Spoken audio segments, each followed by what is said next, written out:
Hi guys, and welcome back to my channel. My name is Callie and I'm here for all your top tips on relationships, mindset and lifestyle imbalances. And today we're going to be talking about self-sabotage. And are you doing it yourself, right?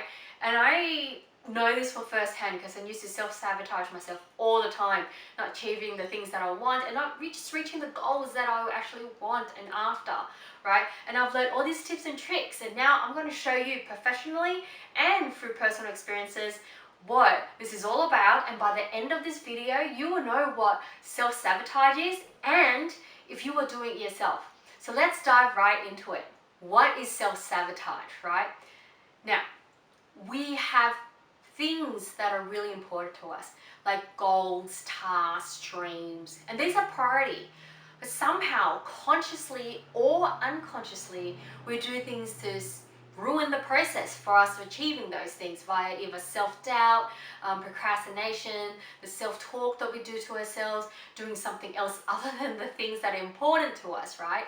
And if you are not achieving the ideal weight that you are wanting for, or that health or fitness, or that dream job, or that relationship that you want, and there's a high chance that you are self-sabotaging yourself. So tip number one, procrastination, right? Now, do you find yourself procrastinating? And when you procrastinate, you're actually self-sabotaging yourself. So what happens in this process is, you need to do something, right? There's a task that's important to you. Somehow, you prefer to stay back at work than to go to the gym. Somehow you prefer to not make that phone call and rather cook or take the clothes in or everything other than the actual task that you want to do. And it could be something you want to do, don't want to do, or actually very important. Just somehow you're putting it off, right? Now, the reason why we do that is, and most of the time with procrastination, is because we fear the end result, right? You fear the outcome. You fear that, okay, what happens when it actually happens?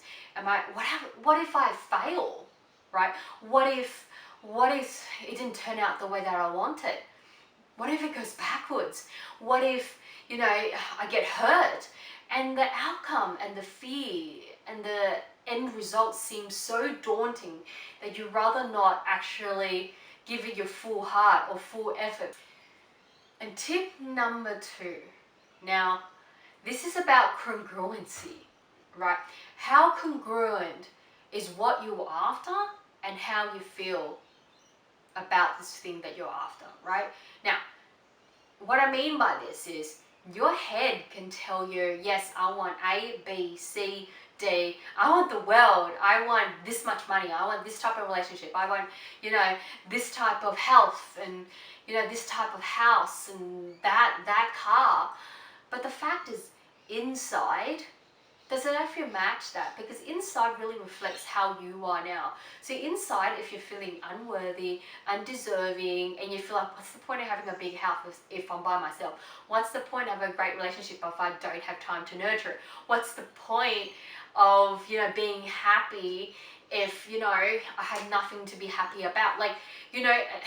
It's just a mismatch in reality to the external world, to your internal world, right? So hence, even when you're so close or really want and desire this outcome, the likelihood of you actually achieving it is very unlikely, because you can wish and want all you like, but the truth is, it doesn't match how you feel inside. So tip number three. Now, tip number three is, do you have a glass ceiling? And I know that many of us, we have a glass ceiling. It's like a limit that we set ourselves. And any time that we go over this limit, or any time we go too low under this limit, we automatically readjust ourselves to the middle or just below it or above it, right? You never go above it. You feel like you're above it, you readjust yourself. Never too low, because you readjust yourself back to the normal. And yes, you can have happiness, but only so much of happiness. Yes, you can have wealth, only so much of wealth. You can have fitness and greatness, yes, but only so much of it, as long as it fits below this glass ceiling. And this limit is normally set by yourself, for your past experiences, for influences from your family, from all the things that you gathered through life to determine what you should or shouldn't be doing, right? So from what you gather through life, you determine that this is the limit, right? And even though you feel like there is no limit, there's nothing above me, in reality, there's this glass, invisible lid that's up there that is preventing you from moving forward. So say, for example, like if you're at work, right, and you've been there for many, many, many years, and you have a desire to actually start your own business, you have a desire to, move overseas and live or travel, but somehow, somewhat, you don't actually get to do it because there's this limit. You're thinking within your own mind, thinking, okay, no, I actually have to get a secure job. I'm already this age. There's no point traveling. I'm going to lose my career. I'm not going to have a family if I keep doing this and that. What happens if I start a business and it fails? And all these beliefs that we have restricts us, and our limit is we should stay here because it's safer and we deserve to be this much. So yes, you can go on holidays, but never long that you'll, sabotage your own career, or you feel like you're going to destroy your career. And in this way, it's actually a self-sabotage, right? Because in reality, you really want to travel away for a year or two. In reality, you do want to have this new business. In reality, you want this much money. In reality, or you really desire this type of life, but yet you stay under this glass ceiling. And if you feel like you are doing this to yourself, comment below and tell me how you feel about this, and I'm hitting some targets, right? Now, tip number 4. This is about fear of hurting your ego. Fear that what happens if I take it on? What happens if I go full-hearted and I went full on and then it failed, right? Okay, the fear of failure, the fear that I'm not good enough, I'm disappointed in myself when I fail, the fear that I'll get hurt, and the feeling of what's the point of even trying it? This is the result, right? So what you end up doing is actually start self-sabotaging yourself. You'd be like, yeah, I'll do it, I'll do it.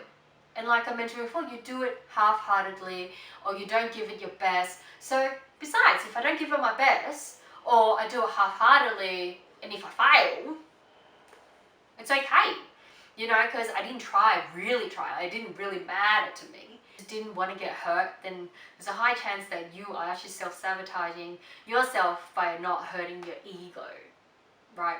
So this leads me to the next tip.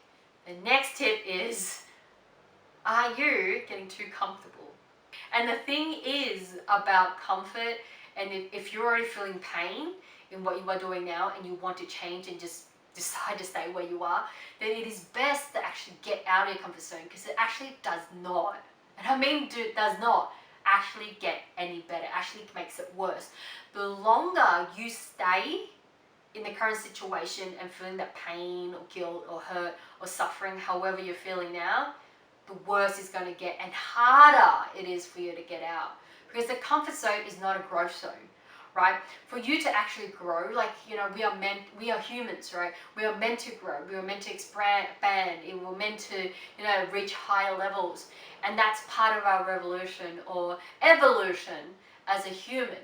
So every time you make an achievement, even just trying to get out of your bubble, that comfort zone, it will get you out and you will go to the next level. And if you feel like you're just getting a bit too comfortable and staying in the job that you are, staying in that fitness regime when you know that is not really effective, staying in the relationship just thinking that, oh, at least I've got someone around me, or you're doing, eating the food that you are and convincing yourself that it's okay, if you're doing that and you know that you're meant to be doing something better or having something better and achieving something better, then you are procrastinating. You are procrastinating and you are sitting in your comfort zone, and you need to get out of that comfort zone if you want to achieve more and just get out of, this is okay, I'm just going to settle for this, and really get out of it and actually go and achieve something more, something bigger, something better, so you can actually grow and actually be a different person, right? And stop the procrastination.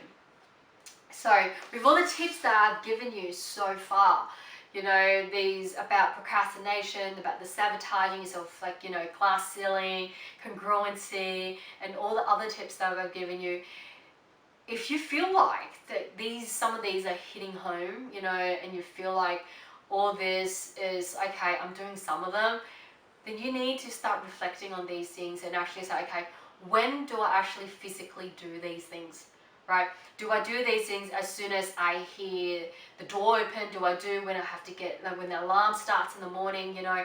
Is it when I hit work? And just find that trigger point where, okay, this is when I do it, and aim to do something else, right? Replace that with something else. So I recommend, you know, I love Mel Robbins and I read her book. You know, I'm going to give my link below to Mel Robbins, her book 5-Second Rule, and as simple as 5 seconds that you can change your world and stop procrastination. So check out her description below and you'll find out her book information. And in the meantime, I also have a freebie for you and a gift for you down there that you can have about happiness, about, you know, how to bring more happiness into your world and what are the few things that you need to actually have happiness from the inside out. So stay tuned with me because next week I'm going to be talking about limiting beliefs and how you can get rid of it. Yeah, so click on the subscribe button, click on the notification button so you'll be notified of my new video. And thank you for joining me today. You know, comment below if you have any more things you want to ask me and tell me all your experiences so I can help you. And in the meantime, I'll catch you next time and you have a good day. Bye for now.